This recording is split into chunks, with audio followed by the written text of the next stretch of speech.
ovim natircima, ljudima koji nisu stali na stranu svog naroda i svoje Srbije, da su stali na stranu batinaša i da čuvaju batinaša, a ne svoj narod. Ovo u istoriji Srbije nije bilo, preci nam se prevrću u grobu. Istoja! Vele istoja!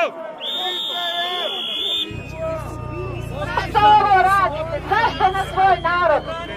Zašto? Pitam vas samo zašto, jel može neko da odgovori? Imate li empatije, ljudi, šta radite kad dođete kući? Šta kažete majkama, sestrama, kćerkama, sinovima? Gde su im očevi bili u toku dana? Tukli narod i studente. Goloruki narod, goloruke studente. Jer znate kako sam videla mog Stefana?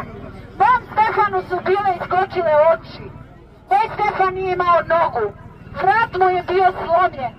Desna noga je bila polomljena i okrenuta unutra. Moje dete nije imalo sve delove tela. Mom detetu su zatvarali oči pošto su mu bile ispale. Nisu uspeli da mu vrate oči. Ostale su mu oči otvorene. Ostala sam ja njega željna, on mene. Hoćete i vaše majke zbog vaših gluposti tako da dožive. Nasrešnica može bilo da napadne i bilo koja. Da ste svesni toga. Ja ovo radim zbog mog Stefana, zbog sećanja na njega. I ne želim ni jedna majka da dožive ono što sam ja. Znate da mom detetu zadnji deo glave nije imao, da mu je sve bilo smrskano. Jer znate to da su mom detetu navlačili trenerku da izgleda da ima nogu.